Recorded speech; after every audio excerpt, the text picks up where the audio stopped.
Selection की दौड़ में थे और उनका नाम नहीं आया लिस्ट में। हर एक विद्यार्थी दौड़ में था और आज हर एक विद्यार्थी बाहर बैठा है। ये राजस्थान के विद्यार्थियों के साथ बहुत ही बुरा हुआ है। नमस्कार प्यारे विद्यार्थियों, राजस्थान के अंदर पशु परीक्षर का रिजल्ट आ चुका है। आप सभी विद्यार्थियों को बहुत बहुत शुभकामनाएं जिनका सिलेक्शन हुआ है। पर काफ़ी विद्यार्थी सिलेक्शन की दौड़ में थे और उनका नाम नहीं आया लिस्ट में। जब से रिजल्ट आया है हजारों विद्यार्थियों के मेरे पास कॉल आ गए, मैसेज आ गए, कमेंट बॉक्स भरा हुआ है, सर ये क्या हो गया हमारे साथ। नॉर्मलाइजेशन आज की प्रक्रिया नहीं है, लंबे समय से प्रक्रिया चल रही है और काफ़ी विद्यार्थियों का नुकसान हो रहा है इसके अंदर। कंप्लीटली नॉर्मलाइजेशन है क्या, अपन समझेंगे। क्या इसका रिजल्ट दोबारा जारी होगा या नहीं होगा, कंप्लीटली इन्फॉर्मेशन इसके अंदर। 2 मिनट का वीडियो है, हम समझने का प्रयास करते हैं। आप सभी की इच्छा है और मेरी भी है। प्यारे विद्यार्थियों, समय समय पर हर एक इन्फॉर्मेशन अपने इस टेलीग्राम में डाली। जैसे 4th ग्रेड में राजस्थान जीके बढ़ाने की हो, तो जब जब हम बोले हैं तो निश्चित रूप से बदलाव हुए हैं, क्योंकि विद्यार्थी बहुत बड़ी ताकत होती है। आप टेलीग्राम ग्रुप ज्वाइन कीजिएगा, यहाँ पर आपको डेफिनेटली फायदा होगा। अब बात करते हैं कि जब मैं सुबह मॉर्निंग में उठा और उठते ही न्यूज़पेपर देखा, कहते हैं ना भाई, धड़कन बढ़ गई मेरे दिल की जब मैं ये सोचा था भाई साहब क्या न्यूज़ डाली है।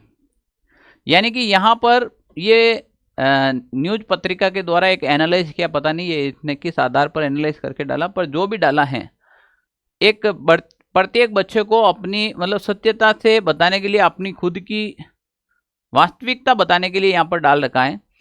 पशु परीक्षर का जो 6 शिफ्ट के अंदर पारी हुई, जैसे 100 अंकों पर चौथी पारी में 11.40 अंक कम हुए, छठी पारी में 24.24 अंकों की बढ़ोतरी हो गई।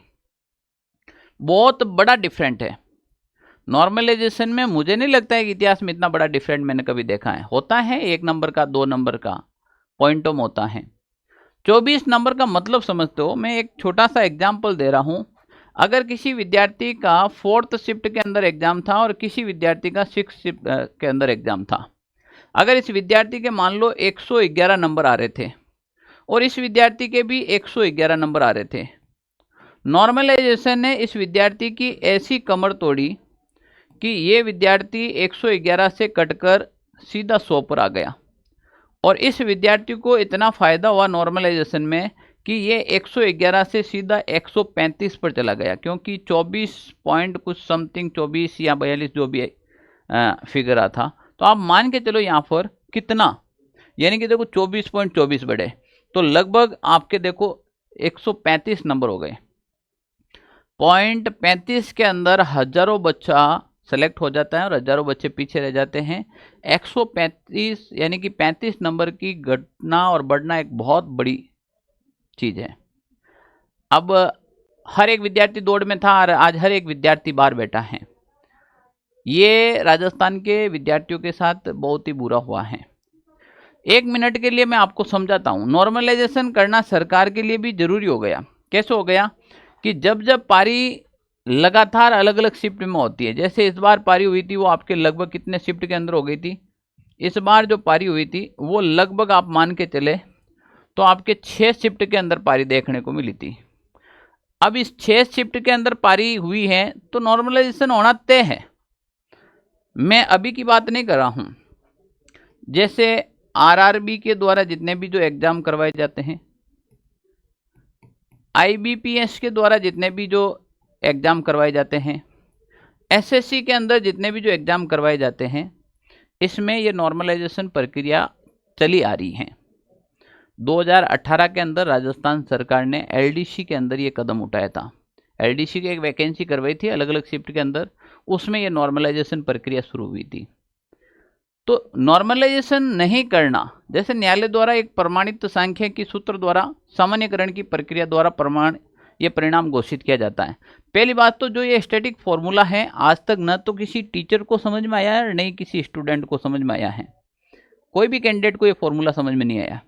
या तो इस फॉर्मूले को इतना सटीक दे कि विद्यार्थी समझ सके और समझ के आधार पर अपना पेपर अटेंड करे, और यहाँ फिर आप इस शिफ्ट हैं, इस शिफ्ट को एक ही शिफ्ट में पेपर करवाने का प्रयास करें। ऐसे तो राजस्थान में आप पशु परीक्षर में तो पद थे हमारे 6000 लगभग 433 के आसपास। अब 4th ग्रेड में इतनी बड़ी वैकेंसी आ रखी है, 53,749 पद। तो उसमें क्या आप कितनी शिफ्ट में पेपर करवाओगे? आपको पता है क्या कितने फॉर्म आएंगे?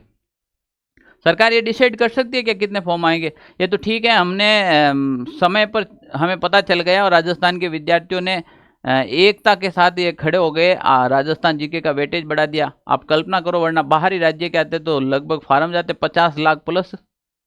आप कितने शिफ्ट के अंदर एग्जाम करवाते? फिर आप कैसे नंबर का डिवाइडेशन करते?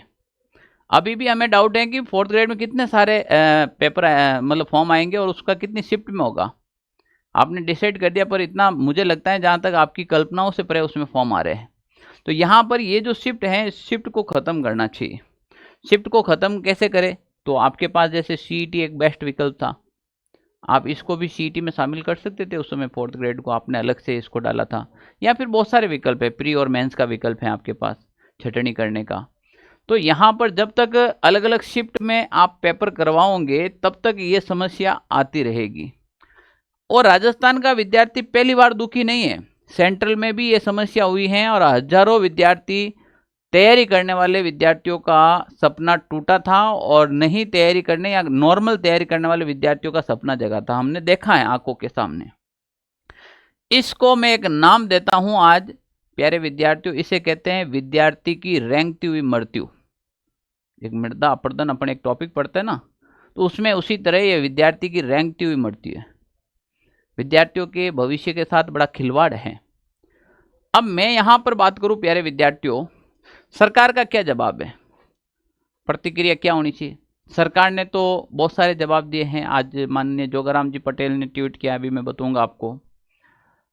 पर प्यारे विद्यार्थियों, यहाँ पर सरकार ने तो बहुत अच्छी भाषा में जवाब दे दिया कि माननीय मुख्यमंत्री श्री भजनलाल जी शर्मा जी के कुशल नेतृत्व में हमारी सरकार द्वारा पशु परिचर एनिमल अटेंडेंट सीधी भर्ती 2023 के अंतर्गत 6433 पदों पर भर्ती का परिणाम सफलतापूर्वक जारी कर दिया। मान ली। इस प्रतियोगिता परीक्षा में उत्तीर्ण हुए समस्त विद्यार्थियों को हार्दिक शुभकामनाएं एवं बधाई। ये स्वर्णिम परिणाम आप सभी की अथक परिश्रम, दृढ़ संकल्प और निरंतर अध्ययन का प्रतिफल है। मुझे पूर्ण विश्वास है कि आप सभी अपने नए कार्य क्षेत्र में इसी प्रकार उत्कृष्टता प्रदर्शित करेंगे और पशुपालन विभाग की सेवाएं बेहतर करने में महत्वपूर्ण योगदान देंगे। ये तो अपनी सेवाएं कैसे प्रदान करेंगे माननीय साहब जी हमें पता नहीं है, पर आपसे हाथ जोड़कर निवेदन है कि आप अपना उत्कृष्ट प्रदर्शन करें, विद्यार्थियों के साथ ऐसा नहीं करें। क्योंकि एक बच्चा पढ़ने वाले के साथ क्या बीतती है आप ये नहीं समझ सकते हैं, ठीक है ना, आप ये नहीं समझ सकते हैं। माननीय आलोक राज जी ने भी जवाब दिया था, उसमें एक वीडियो देखा था मैंने, उसमें कहा कि नॉर्मलाइजेशन के बारे में हमें अधिक जानकारी नहीं है, जैसा विभाग कहता है वैसा हमने ये डाल दी है, हम इसके बारे में नहीं सोच सकते हैं। आप क्यों सोचेंगे? हमें राजस्थान के लोगों को, हमें 2 वक्त की रोटी चाहिए, हमारे घर में रोजगार चाहिए, इसीलिए हम सोच रहे हैं। विभाग के अंदर बैठे हुए अधिकारियों को कोई फर्क नहीं पड़ता है नॉर्मलाइजेशन क्या हुआ कितना हुआ। यहाँ एक बच्चा घर से थैला लेकर माँ बाप की उम्मीदों को उसके अंदर डालकर निकलता है। वो एक रूम लेकर पढ़ता है, लाइब्रेरी ज्वाइन करता है, किस किस कठिनाई दौर से गुजरता है। आपने तो एक लाइन लिख दी है यहाँ पर, क्या लिखी है? बड़ी प्यारी सी लिखी है। कहाँ पर लिखी है? साथ ही जिन अभ्यर्थियों का अपेक्षित परिणाम प्राप्त नहीं हुआ वे सभी निराश न हो, हर असफलता एक नई सफलता का द्वार खोलती है। भाई साहब ये चुनाव को नहीं है। यहाँ एक बार अगर एक बच्चा निकलता है, आप सोचो जब एक बार वो घर से निकलता है किस हालातों के साथ निकलता है, और यहाँ पर आप ये बात कह रहे हो, तो हम निश्चित रूप से ये कह सकते हैं कि ये सरकार ने गलत किया है। अब यहाँ पर माननीय आलोक राज जी ने क्या जवाब दिया, एक बार अच्छे से प्रोफेशनल तरीके से उनको भी देख लेते हैं। आलोक राज जी ने यहाँ पर एक जवाब दिया था प्यारे विद्यार्थियों, अभी जस्ट बता रहा हूँ मैंने। पशु परिचर के कुछ कैंडिडेट्स की पीड़ा जायज़ है, मगर सभी एग्जाम को एक शिफ्ट में करवाना संभव नहीं होता है। फिर भी प्रयास करेंगे कि कम से कम शिफ्ट में एग्जाम हो। ये बात भी सही है कि नॉर्मलाइजेशन की प्रक्रिया में भी अनुसंधान कर सुधार हो, ये प्रयास भी करेंगे। ये बात तो आपकी सफाई के लिए बहुत बढ़िया चीज़ है कि जायज़ हैं, सब हैं, पर बात यहाँ पर मुद्दे की ये है कि जिन विद्यार्थियों के साथ गलत हुआ है उनका क्या होगा। जो पिछले 1 साल से घर से निकला है बैग डालकर, जो विद्यार्थी तैयारी करके निकला है, जो 1 साल से पशु परिचर की तैयारी की है, उन विद्यार्थियों के साथ क्या होगा। पहले सिलेबस में बदलाव हुआ, फिर नया सिलेबस पढ़ा, काफ़ी चीज़ें हुई, तो यहाँ पर ये करने के बजाय अगर आप पशु परीक्षर भर्ती में यहीं से अगर एक्शन ले, अगर पशु परीक्षर का जो परिणाम आया है, पशु परीक्षर का जो परिणाम आया है, जो पशु परीक्षर भर्ती का जो परिणाम आया है, इसी परिणाम को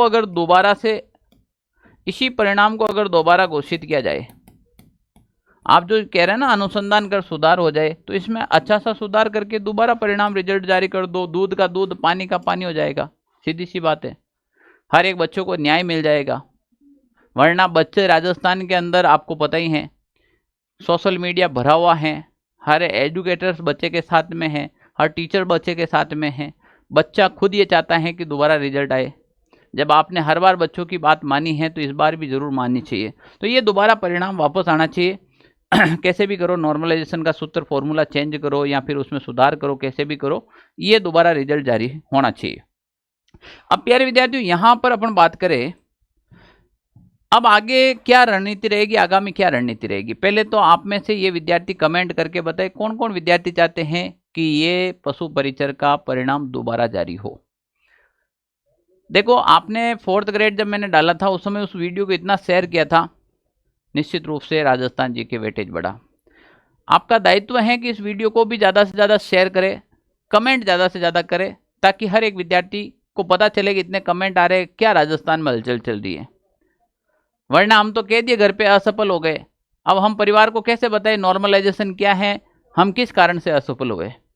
तो प्यारे विद्यार्थी, ज़्यादा से ज़्यादा कमेंट करें और शेयर कर दें इस वीडियो को, जितने भी ग्रुप होते हैं सब जगह शेयर करें। आगामी रणनीति क्या होनी चाहिए? आगामी रणनीति सरकार और कैंडिडेट दोनों की बता देता हूं। सरकार की आगामी रणनीति ये होनी चाहिए कि कोई भी अलग अलग शिफ्ट के अंदर पेपर नहीं करवाए, हो सके जितनी एक ही शिफ्ट में पेपर करवाए। जैसे मैं बात कर रहा हूँ 4th ग्रेड वैकेंसी की, इतने सारे फॉर्म आएंगे तो आप एक शिफ्ट में करवाने का प्रयास करें। सरकार समय पर पशु परीक्षर रिजल्ट दोबारा घोषित करने का निर्णय लेती है तो सही है, नहीं तो समय समय पर जैसे आपने 4th ग्रेड में आवाज़ उठाई है, पशु परीक्षर में भी उठानी पड़ेगी। सारे राजस्थान के विद्यार्थी अभ्यर्थी, राजस्थान के सारे टीचर्स एक साथ मिलकर, और आप यकीन मानिएगा हम 4th ग्रेड में भी आपके साथ खड़े थे, मैं पशु परीक्षर में भी आपके लिए आवाज़ बनकर निकलूंगा। अब मैं यहाँ पर बात कर रहा हूँ, आगामी विद्यार्थियों को भी और सरकार को भी, दोनों को चेतावनी है। राजस्थान में इतनी सारी वैकेंसी है, राजस्थान के अंदर जेल प्रहरी का एग्जाम होने जा रहा है, पटवारी का एग्जाम होने जा रहा है, ग्राम विकास अधिकारी का है, लाइब्रेरियन ग्रेड 3 है, प्लाटून कमांडर है, चतुर्थ श्रेणी है, परिचालक हैं, वाहन चालक हैं, लैब असिस्टेंट हैं, सीटी हैं, सीटी 10th पास हैं, 12th पास हैं। हर एक को एक शिफ्ट में करवाने का प्रयास किया जाए, और अगर नहीं करवा पाते हो, आप कहते हो कि कैंडिडेट बहुत ज़्यादा हैं, तो इस नॉर्मलाइजेशन के फॉर्मूले में आप जो भी रणनीति, जो भी अनुसंधान, जो भी सुधार करना चाहते हैं वो समय पर करके एक बच्चों के साथ एक कहते हैं ना RTI राइट टू इन्फॉर्मेशन होता है ना, कि बच्चों को जानकारी मिले कि भाई हम ये फॉर्मूला अपना रहे हैं और इसके तहत ऐसे ऐसे नॉर्मलाइजेशन की जाएगी। आपने फॉर्मूला डाल दिया और नहीं आज तक किसी बच्चे को समझ में आया, तो यहाँ पर अपन ये समझदारी ये कर सकते हैं कि आने वाला कोई भी एग्जाम ज़्यादा शिफ्टों में नहीं हो, कम से कम शिफ्ट में हो सके एक ही दिन कंडक्ट करवाने की कोशिश की जाए। विद्यार्थियों को ये ध्यान रखना चाहिए कि सरकार किसी की सगी नहीं है, सरकार उनके पक्ष में होती है जिनका सिलेक्शन होता है। आप अपनी आवाज़ उठाए, निश्चित रूप से उठाए, आपका हक है, पर प्यारे विद्यार्थियों साथ में कहीं ऐसे न रह जाए कि आवाज़ में ही रह जाए और साथ में ये तैयारी छोड़ दे। दो काम साथ में करना पड़ेगा ना, तो साथ साथ में तैयारी भी जारी रखनी है। तैयारी जारी रखो बढ़िया, और साथ साथ में पशु परीक्षर की आवाज़ तो जैसे चल रही वैसे चली रही है, साथ साथ में जितनी भी ये वैकेंसी आ रखी है इसकी तैयारी जारी रखो, क्योंकि समय बीत रहा है। कल ने ये डिसीजन हो जाएगा, मान लो 10 दिन बाद सरकार ने डिसीजन ले लिया, पर 10 दिन का समय तो निकल गया ना, तो साथ साथ में पढ़ाई भी तैयारी रखो। और प्यारे विद्यार्थियों, राजस्थान के अंदर आपको पता है 4th ग्रेड एक बहुत बड़ी वैकेंसी आ रखी है, इतनी बड़ी वैकेंसी है 4th ग्रेड पूछो मत। और मैंने तो पशु परीक्षर में कितनी मेहनत की आप सबको पता है, फिर भी विद्यार्थियों के बहुत सारे मैसेज आ रहे, कॉल आ रहे हैं कि सर मेरा सिलेक्शन हो गया, मेरा सिलेक्शन हो गया। मैंने एक की भी कम्युनिटी नहीं डाली। क्यों नहीं डाली? क्योंकि प्यारे विद्यार्थियों, ये सिलेक्शन है वो सही तरीके से नहीं डाला उन्होंने। किसी विद्यार्थी की 50,000 रैंक आ रही है, किसी की 5,000 रैंक आ रही है, किसी की 50वीं रैंक आ रही है, सही है, पर ज़्यादातर शिफ्ट नंबर 6 की आ रही है। तो कहीं ना कहीं परिणाम बदल जाए तो ठीक ही है।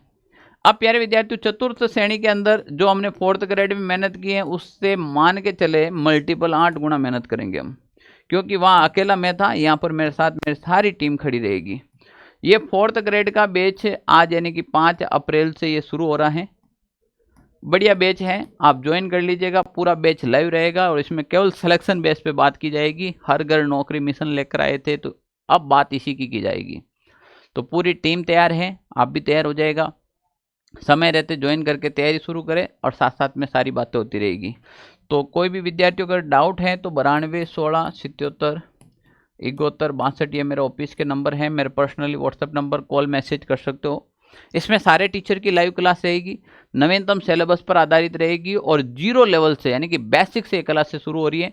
किसी भी हालत में मिस नहीं करनी है, आप ज्वाइन कर लीजिएगा, निश्चित रूप से सफलता आपके द्वारा आएगी। ओके, थैंक यू, जय हिंद साथियों। आप कुछ भी मुझे राय कमेंट देना या कुछ भी मुझे गाइड करना चाहते हैं, मुझे क्या करना चाहिए, तो आप कमेंट बॉक्स ओपन है, आप उसके अंदर कमेंट कर सकते हैं। ओके, थैंक यू, जय हिंद साथियों।